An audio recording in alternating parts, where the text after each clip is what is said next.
La docteure Larissa Costa venait de terminer une longue intervention lorsque son BIPE retentit. Elle avait à peine eu le temps de souffler après une série d'opérations complexes. En consultant rapidement l'écran, elle vit qu'il s'agissait d'une urgence vitale. Sans hésiter, elle se précipita vers la salle de débriefing où l'équipe médicale l'attendait. Un patient venait d'être admis en soins intensifs avec une grave insuffisance cardiaque. L'équipe commençait à se préparer pour une intervention immédiate, mais la situation semblait critique.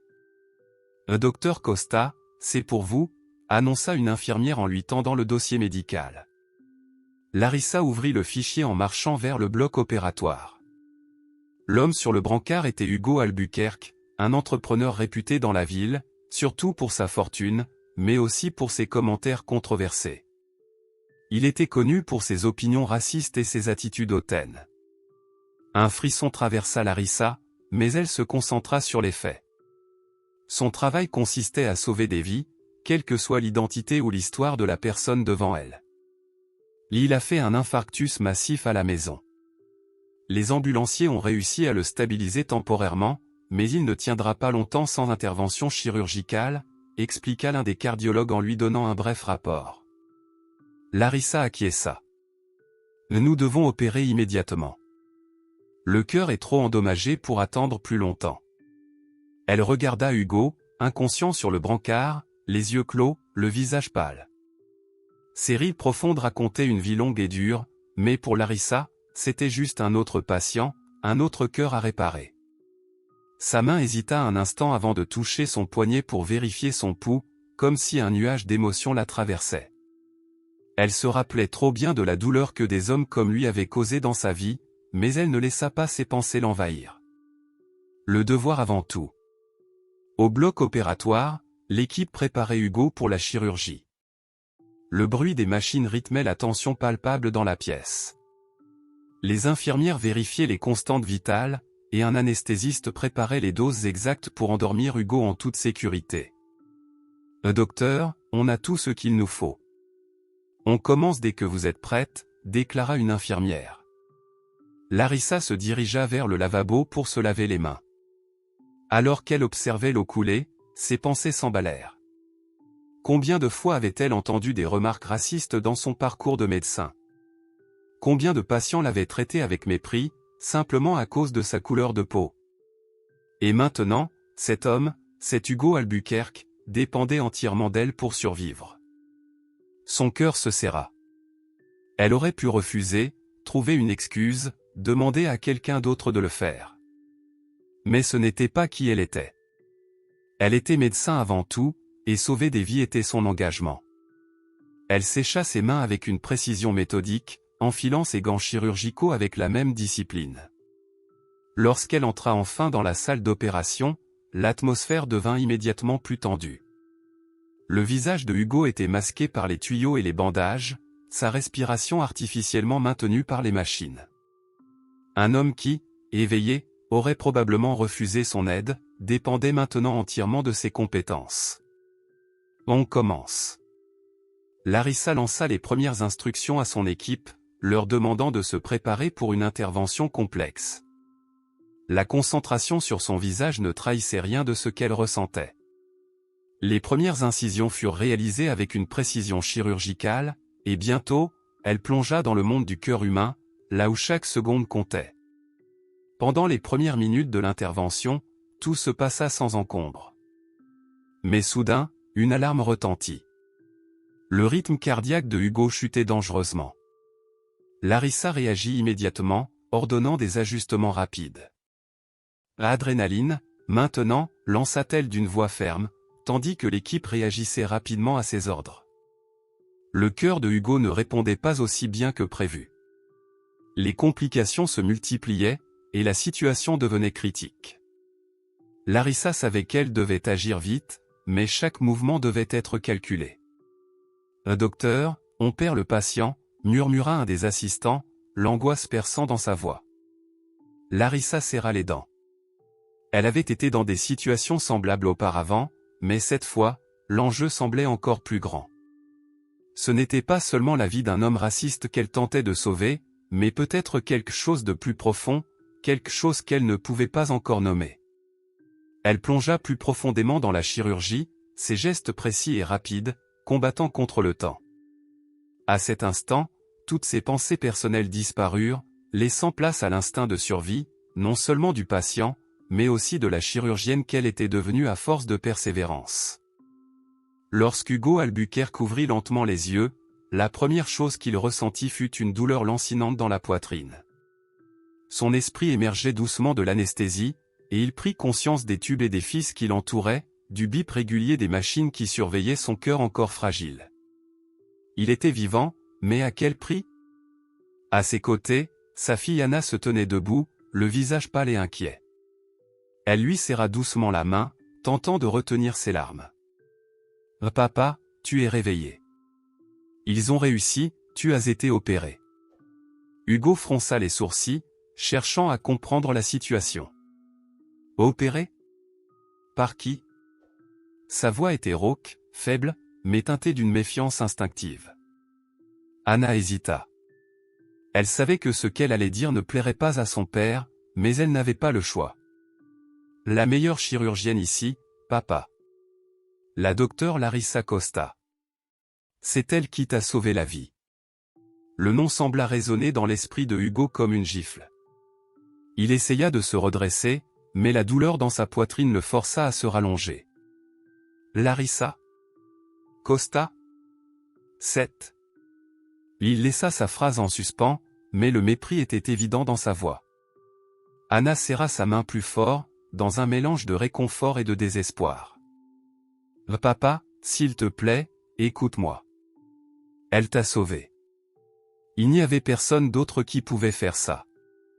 C'est la meilleure. Sans elle, tu ne serais peut-être plus là. » Le visage de Hugo se tordit de colère. Il détourna le regard, fixant le plafond, luttant contre ses propres préjugés et l'humiliation qu'il ressentait. Comment une femme noire, une personne qu'il aurait méprisée sans hésiter dans la rue, pouvait-elle être celle qui lui avait sauvé la vie? L'idée même le rendait malade. La porte de la chambre s'ouvrit doucement, et la docteure Larissa Costa entra, son visage professionnel et impassible. Elle jeta un coup d'œil rapide à Hugo, puis à Anna, évaluant la situation. Elle avait déjà vu ce genre de réaction auparavant, mais cela ne la surprenait plus. Elle était là pour faire son travail, rien de plus. « Monsieur Albuquerque, je suis heureuse de voir que vous vous réveillez bien.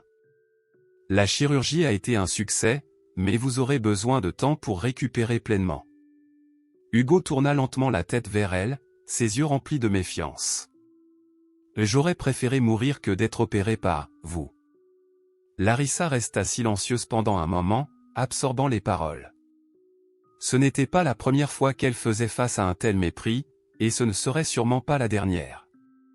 Elle savait que son rôle ici était de maintenir un professionnalisme impeccable, peu importe l'attitude du patient. « Je comprends que vous soyez bouleversé, monsieur Albuquerque, » répondit-elle calmement, sa voix maîtrisée.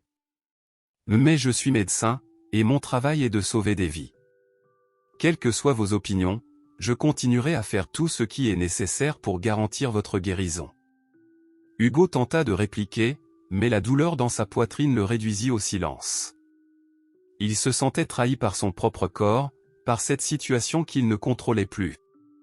Larissa ne montra aucune émotion visible, mais intérieurement, elle savait que ces moments étaient les plus difficiles à gérer.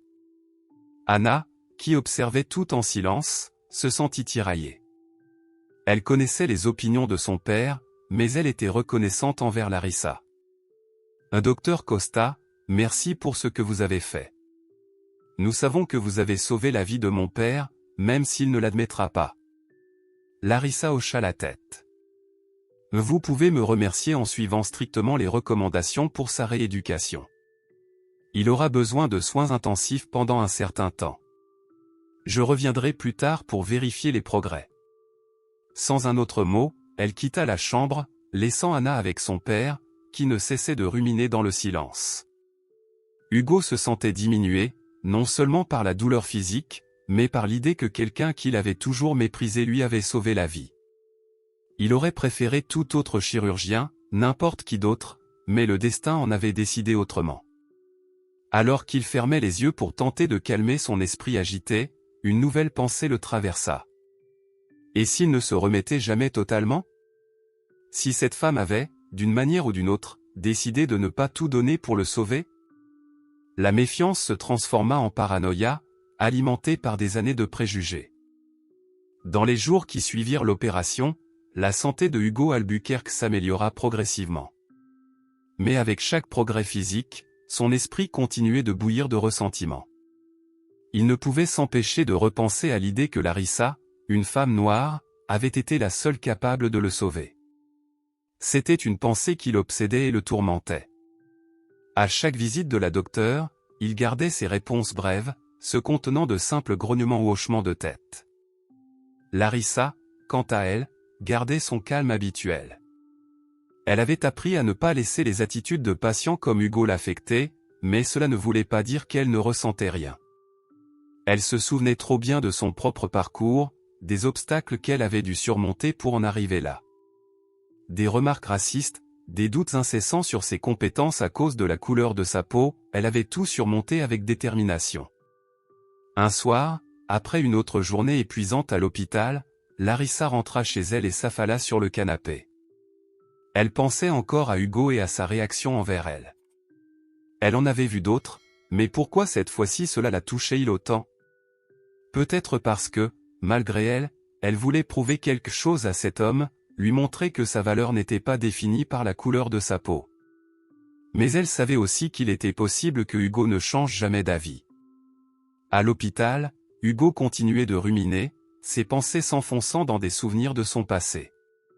Il se souvenait de son enfance, de son père, un homme strict, qui lui avait inculqué des idées bien arrêtées sur la vie et sur les autres.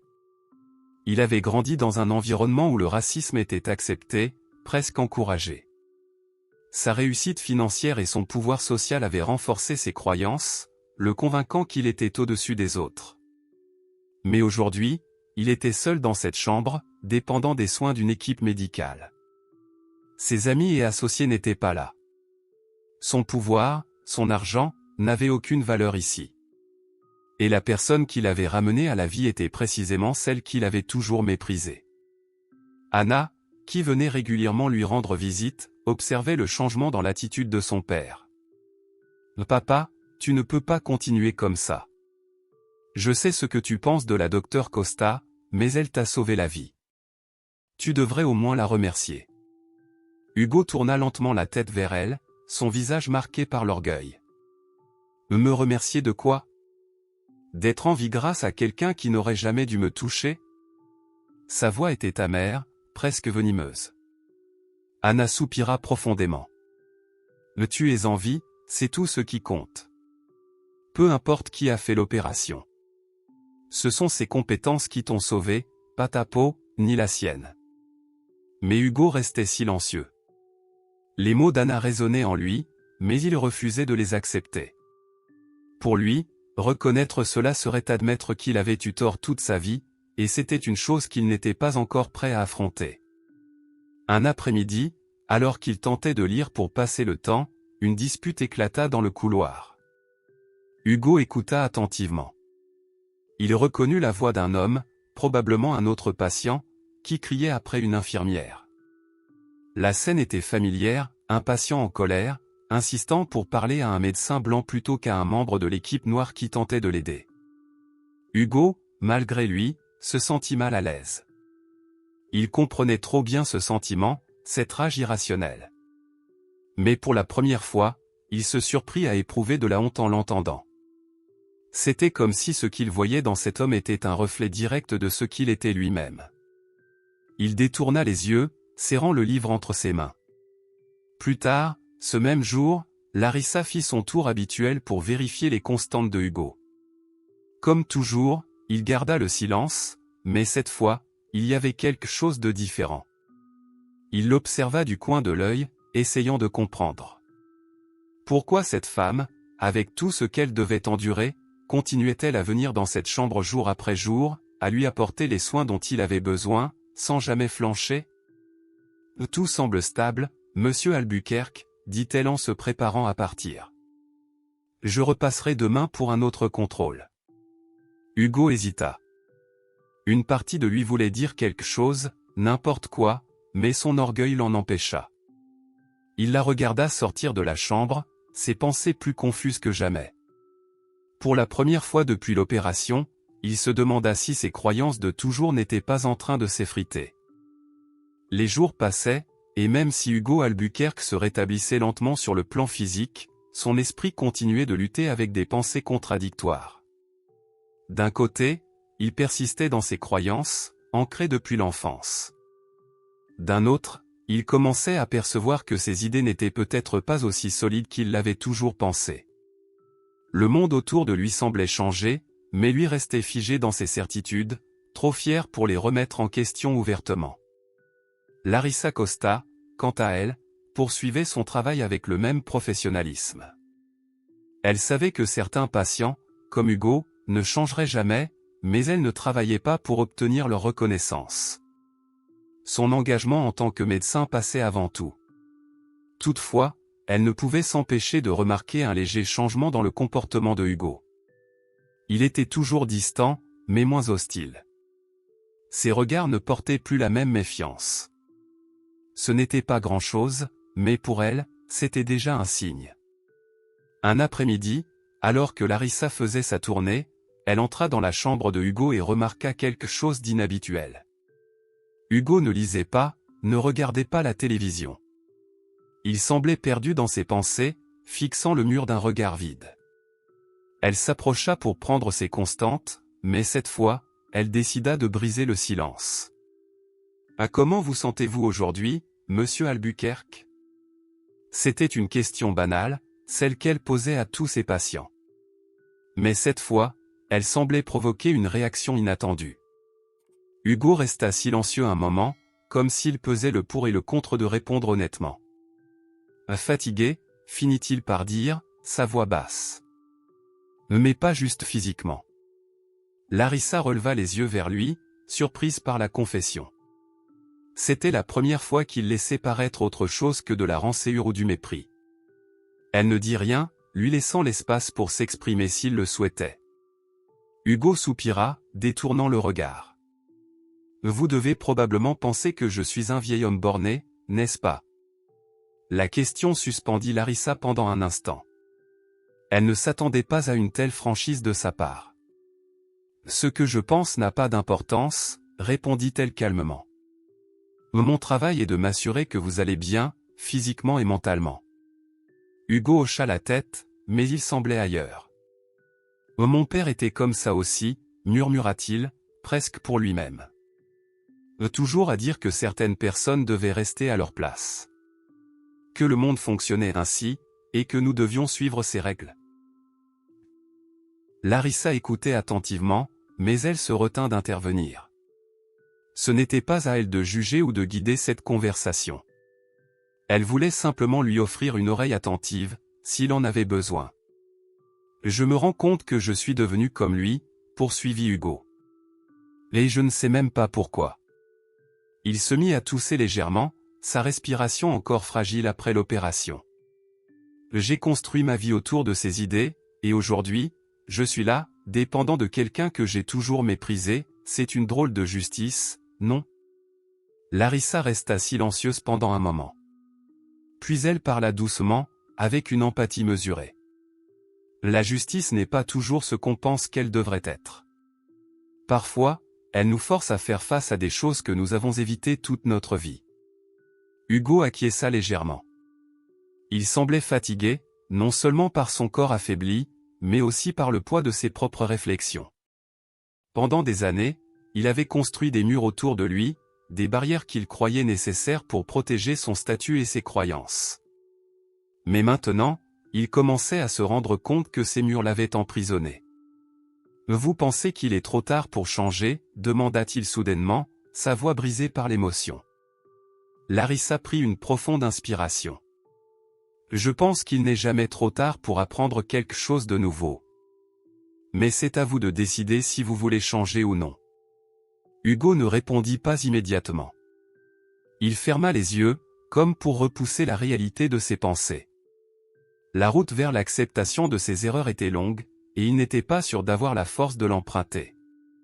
Pourtant, pour la première fois depuis longtemps, il sentait une fissure dans l'armure qu'il portait depuis tant d'années. Les jours passèrent, et Hugo Albuquerque continua de réfléchir aux mots de Larissa. Chaque visite de la docteure devenait plus qu'un simple examen médical, c'était un moment de confrontation avec ses propres croyances, son passé, surtout, ses regrets. Il n'avait jamais vraiment remis en question la manière dont il avait vécu sa vie, mais la situation présente l'y forçait. Un matin, alors qu'il se reposait dans sa chambre d'hôpital, Hugo fut réveillé par une voix familière à l'extérieur de la porte. Il reconnut celle de son frère aîné, Roberto, qui venait lui rendre visite. Roberto était un homme autoritaire, un peu plus âgé que Hugo, avec des opinions encore plus rigides que les siennes. Il n'avait jamais parlé ouvertement du racisme, mais c'était une idée sous-jacente qui traversait toute leur conversation. Quand Roberto entra dans la chambre, son visage s'éclaira en voyant Hugo alerte et plus fort que lors de sa précédente visite. « Hé, petit frère, je vois que tu es de retour parmi nous », lança-t-il avec un sourire mi-figue mi-raisin. « On dirait bien », répondit Hugo en se redressant légèrement. « C'est grâce à la docteure Costa. » Roberto fronça les sourcils. « Ah, la médecin noire dont Anna m'a parlé. Eh bien, je suppose que tout le monde mérite une chance de faire ses preuves, non ?» Son ton était condescendant, et Hugo le sentit immédiatement. Après tout, même un médecin noir peut faire un bon travail de temps en temps. Ces paroles provoquèrent une réaction inattendue chez Hugo. Il ressentit un pincement de malaise qu'il ne pouvait plus ignorer. « Tu dis ça comme si c'était un miracle », rétorqua-t-il, sa voix plus dure qu'il ne l'avait prévu. Roberto le regarda, surpris par ce soudain changement de ton. « Que veux-tu dire par là ? Je ne fais que constater une réalité, c'est tout. » « Non, ce n'est pas une réalité. C'est juste notre façon de penser, » répliqua Hugo. « J'ai passé des semaines ici, et tu sais quoi ? C'est cette femme, cette docteure noire, qui m'a sauvé. Et elle est bien plus compétente que beaucoup d'autres. » Roberto resta silencieux pendant un moment, l'air perplexe. Il n'avait jamais vu Hugo remettre en question ce qu'ils avaient toujours considéré comme des faits. « Tu es en train de me dire que tu changes d'avis. » « Je ne sais pas, » répondit Hugo honnêtement. « Mais ce que je sais, c'est que tout ce que j'ai pensé toute ma vie, ça commence à ne plus faire sens. » Le silence qui s'installa après ces mots fut lourd. Roberto, incapable de répondre, se contenta de se lever pour prendre congé. « Peut-être que tu es encore trop faible pour penser clairement, Hugo. Je reviendrai quand tu seras un peu plus, toi-même. » Une fois son frère parti, Hugo se sentit submergé par des émotions conflictuelles. Il avait toujours respecté Roberto, mais pour la première fois, il réalisa à quel point son influence avait été néfaste pour lui. Cette conversation avait agi comme un déclencheur, l'amenant à remettre en question non seulement ses croyances, mais aussi les personnes qui les avaient forgées. Quelques heures plus tard, Anna passa rendre visite à son père. Elle le trouva pensif, les yeux rivés sur la fenêtre, comme s'il cherchait des réponses au-delà de l'horizon. « Papa, tu vas bien ?» Hugo tourna lentement la tête vers elle. « Anna, est-ce que j'ai été un mauvais père ?» demanda-t-il, sa voix remplie d'une vulnérabilité inhabituelle. Anna fut prise au dépourvu par la question. Elle s'assit près de lui, prenant doucement sa main. « Tu n'as pas été parfait, papa, mais personne ne l'est. Pourquoi tu me demandes ça ? Parce que je me rends compte que j'ai peut-être passé ma vie à faire de mauvais choix. À enseigner de mauvaises choses. » Anna lui sourit tristement. « Ce qui compte, c'est ce que tu fais maintenant. Si tu as des regrets, il n'est jamais trop tard pour changer, papa. » Hugo serra sa main plus fort, comme s'il s'accrochait à une dernière chance de rédemption. Mais la route serait longue, et il le savait. Toutefois, un poids semblait commencer à se soulever de ses épaules, doucement mais sûrement. Hugo Albuquerque continuait de lutter intérieurement avec ses doutes et ses révélations. À chaque visite de Larissa, il ressentait une pointe de honte. Lui, qui avait méprisé des gens comme elle toute sa vie, se retrouvait à dépendre entièrement de ses compétences pour sa survie. Pourtant, il savait qu'il devait faire face à cette nouvelle réalité. Un matin, alors qu'il se préparait mentalement pour une nouvelle journée de rééducation, une urgence inattendue le prit de court. Larissa entra dans sa chambre, visiblement pressée. « Monsieur Albuquerque, il y a eu des complications. Nous devons intervenir immédiatement pour corriger un problème avec votre greffe. » Sa voix, d'habitude si calme, portait une gravité inhabituelle. Hugo sentit une vague de panique monter en lui. Il avait déjà survécu à l'opération la plus difficile, pensait-il, mais maintenant, une nouvelle menace surgissait. Il regarda Larissa dans les yeux, cherchant des réponses, et elle continua, « C'est une situation délicate, mais je vais faire tout mon possible pour que tout se passe bien. » Alors qu'on préparait Hugo pour l'intervention, il ne pouvait s'empêcher de penser à toutes les paroles racistes qu'il avait prononcées dans sa vie. Des années à juger des gens simplement pour leur couleur de peau. Et maintenant, sa vie était de nouveau entre les mains d'une femme noire. Le destin semblait lui envoyer un message qu'il ne pouvait plus ignorer. Pendant l'opération, qui dura plusieurs heures, Hugo se sentit étrangement calme, comme s'il avait finalement accepté que son sort ne dépendait plus de ses anciennes convictions, mais de la compétence et de l'humanité de Larissa. Cette idée, bien qu'inconfortable, apportait aussi un certain apaisement. Peut-être que, malgré tout, il pourrait encore réparer ses erreurs. Quand il se réveilla après l'opération, Larissa était à ses côtés, comme à son habitude. Son visage était marqué par la fatigue, mais elle souriait doucement. « Tout s'est bien passé », dit-elle simplement. Hugo sentit une vague de soulagement l'envahir, mais cette fois, ce n'était pas seulement parce qu'il avait survécu. C'était un soulagement plus profond, celui d'un homme qui venait d'échapper à une nouvelle catastrophe, mais qui se retrouvait aussi face à l'immensité de ses erreurs passées. Il tourna la tête vers Larissa et murmura « Merci. Docteur Costa ». Les mots, simples mais sincères, portaient un poids immense. Pour la première fois, il la regardait non pas comme une femme noire ou comme un symbole de quelque chose qu'il méprisait, mais simplement comme la personne qui avait sauvé sa vie. Larissa hocha la tête, consciente de la signification derrière ce remerciement.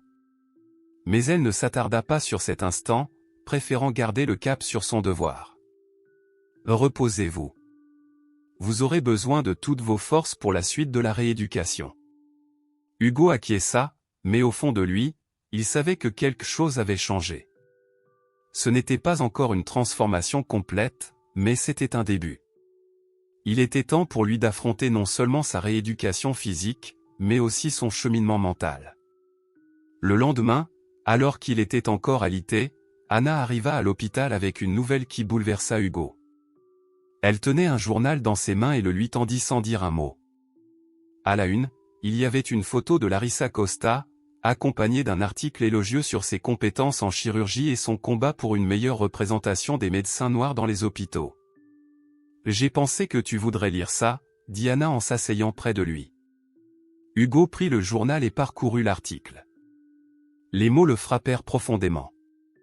Il réalisait à quel point il avait sous-estimé cette femme, non seulement en tant que docteur, mais aussi en tant qu'être humain. Pendant des années, il avait choisi d'ignorer les injustices que des personnes comme elle avaient dû surmonter pour arriver là où elles étaient. Et maintenant, il ne pouvait plus détourner le regard. « Elle mérite plus de respect que je ne lui ai jamais donné », murmura-t-il, les yeux toujours fixés sur l'article. Anna sourit doucement.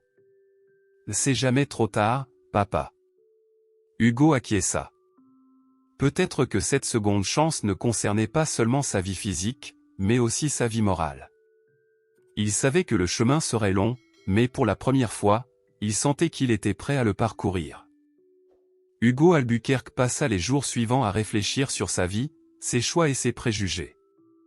Chaque moment de rééducation devenait non seulement un test de son corps, mais aussi de son esprit. Ses interactions avec Larissa Costa étaient devenues plus cordiales, et même si leurs échanges restaient formels, il ressentait une profonde reconnaissance envers elle. Pourtant, il ne savait pas encore comment exprimer tout ce qui se passait en lui. Un après-midi, alors qu'il terminait une séance de physiothérapie, Hugo fut surpris de voir Larissa venir personnellement le chercher. « Monsieur Albuquerque, j'aimerais vous parler un instant, si vous le permettez. » Hugo, un peu surpris par la demande, hocha la tête et la suivit jusqu'à une salle de repos. C'était la première fois qu'ils allaient discuter en dehors du cadre médical strict. Larissa s'assit en face de lui, les yeux sérieux mais calmes. « Je voulais partager quelque chose avec vous, » commença-t-elle, sa voix douce mais assurée. « Vous savez, j'ai grandi dans un quartier où peu de gens croyaient qu'une fille comme moi pouvait réussir. J'ai entendu toutes sortes d'insultes, et j'ai dû surmonter des obstacles que d'autres ne peuvent même pas imaginer. » Hugo écoutait en silence, se sentant soudainement tout petit face à la force intérieure de cette femme. Elle poursuivit, « Mais ce qui m'a toujours poussé à aller de l'avant, c'était la conviction que je ne voulais pas que ma vie soit définie par la haine ou le racisme. C'est pour ça que je suis devenu médecin. Pour prouver que nous pouvons dépasser les limites qu'on nous impose, et pour aider des personnes comme vous, même si elles ne me considèrent pas toujours comme leur égal. » Ces mots frappèrent Hugo avec une force inattendue. Il baissa la tête, incapable de soutenir son regard. Il savait que Larissa faisait allusion à des choses qu'il avait dites, peut-être même à des pensées qu'il avait eues en la voyant pour la première fois. Elle ne cherchait pas à le blâmer, mais à lui faire comprendre ce que cela signifiait vraiment d'être dans sa position. Après un long silence, Hugo releva finalement la tête, ses yeux brillants de larmes qu'il n'avait pas versées depuis des années. « Je ne sais pas comment te demander pardon, » murmura-t-il. C'était la première fois qu'il abandonnait sa façade d'arrogance et d'orgueil. Larissa le regarda, son expression adoucie. « Vous n'avez pas besoin de vous excuser, monsieur Albuquerque. Ce qui compte, c'est ce que vous faites maintenant. » Ces mots résonnèrent profondément en lui. Peut-être que tout n'était pas perdu, après tout. Il réalisa que, malgré ses erreurs, il avait encore une chance de changer. Et cette fois, il n'avait pas l'intention de la laisser passer. Quelques jours plus tard, lors d'une nouvelle visite de sa fille Anna, Hugo se sentit prêt à partager ses pensées. Alors qu'il discutait dans sa chambre, il lâcha, presque en murmurant, « Je pense que je dois faire quelque chose pour elle, pour la docteure Costa. » Anna le regarda avec surprise. « Que veux-tu dire ? » « Elle mérite une reconnaissance que je ne lui ai jamais donnée, et je veux réparer ça d'une manière ou d'une autre. » Il était évident qu'Hugo réfléchissait sérieusement à la manière dont il pourrait rendre hommage à cette femme qui avait non seulement sauvé sa vie, mais aussi changé sa perspective. Anna sourit. « Papa, je pense que le simple fait que tu aies changé d'avis est déjà un grand pas. Mais si tu veux vraiment faire quelque chose, tu pourrais peut-être l'encourager dans son combat pour plus de diversité dans le milieu médical. » Ces paroles firent écho dans l'esprit d'Hugo. Il ne savait pas encore comment agir concrètement, mais pour la première fois de sa vie, il se sentait prêt à soutenir une cause qui ne l'avait jamais concerné auparavant. Larissa Costa n'était plus simplement une médecin, elle était devenue un symbole de rédemption pour lui. Le soir même, il prit une décision. Dès qu'il serait remis sur pied, il contacterait les responsables de l'hôpital pour leur parler du travail de Larissa, et il s'engagerait à financer une bourse pour des étudiants en médecine issus de minorités, en son nom. Ce serait son premier pas vers une nouvelle vie, une vie où ses actions parleraient plus fort que ses erreurs passées. Le jour de sa sortie de l'hôpital, Hugo Albuquerque était à la fois nerveux et excité. Sa rééducation était un chemin long et sinueux, mais il avait désormais un objectif clair en tête, changer non seulement sa vie, mais aussi celle des autres. Alors qu'il se préparait à quitter l'établissement, il se souvint de tous les efforts que Larissa avait fournis pour le ramener à la vie. Il se promit de ne pas l'oublier. À la sortie, Anna l'attendait avec un grand sourire. « Prêt à commencer un nouveau chapitre, papa ?» Hugo hocha la tête, l'esprit tourné vers tout ce qu'il souhaitait accomplir. « Je veux parler à Larissa, » annonça-t-il. Anna le regarda, un peu surprise mais heureuse de son élan. « Bien sûr, nous pouvons y aller. Tu as son numéro, ou tu veux que je lui envoie un message ? » « Je veux lui parler en personne, » répondit Hugo, déterminé. Il avait quelque chose d'important à dire. Une fois à l'hôpital, il chercha Larissa dans son bureau, mais elle était occupée. En attendant, il se remémora leur parcours, réalisant à quel point ses préjugés l'avaient empêché de voir la beauté de son travail et la force de sa personnalité. Enfin, elle arriva, l'air fatigué mais souriante. « Monsieur Albuquerque. C'est bon de vous voir en dehors du lit d'hôpital. Comment vous sentez-vous » demanda-t-elle avec un enthousiasme palpable. « Je vais beaucoup mieux, merci. En fait, je voulais vous parler de quelque chose d'important, » dit Hugo, le cœur battant. Larissa le regarda avec curiosité. « Bien sûr, je vous écoute. » Il prit une profonde inspiration. « Je veux créer une bourse pour des étudiants en médecine issus de minorités. Je veux que d'autres comme vous aient une chance de réussir, même dans des conditions difficiles. Je sais que j'ai été raciste, et j'aimerais réparer ça, d'une manière ou d'une autre. » Le visage de Larissa s'illumina. « C'est une idée merveilleuse, monsieur Albuquerque. Je suis tellement touché que vous souhaitiez faire cela. Mais je ne veux pas que ce soit simplement un don. Je veux m'impliquer, je veux aider à organiser des événements, à sensibiliser les gens, à changer la façon dont nous percevons les minorités dans le domaine médical. » Larissa était visiblement émue. « Votre soutien peut vraiment faire la différence. Et votre histoire peut inspirer d'autres à changer aussi. » Hugo se sentait rempli d'un nouvel espoir. Ce n'était pas seulement un acte de rédemption, mais un moyen de commencer un mouvement, un moyen de s'assurer que personne ne serait jamais dans sa situation, à lutter pour la survie tout en portant le poids de la haine. Les jours suivants, Hugo se mit au travail, mobilisant ses contacts et impliquant des amis et collègues. Avec l'aide de Larissa, ils organisèrent une collecte de fonds pour la bourse. Le soutien était impressionnant. Des personnes de toutes origines venaient se joindre à eux, partageant leurs histoires et soutenant leur cause. Lors d'un événement marquant pour le lancement de la bourse, Hugo prit la parole devant une salle comble. « Je me tiens ici aujourd'hui, non seulement pour soutenir une cause qui me tient à cœur, mais aussi pour avouer mes erreurs passées. J'ai cru à des stéréotypes et j'ai blessé des gens comme Larissa, qui sont bien plus que des statistiques.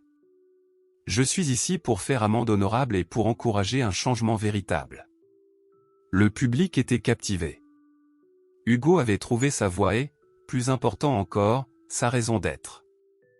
Les applaudissements retentirent dans la salle, mais ce qui comptait le plus, c'était le regard de Larissa, rempli de fierté et de reconnaissance. À la fin de l'événement, Larissa s'approcha de lui. « Vous avez fait un travail incroyable aujourd'hui. Votre histoire touchera des vies. Je crois en vous, et je suis honoré de vous accompagner dans ce chemin. » Hugo lui sourit, sentant un poids énorme se lever de ses épaules.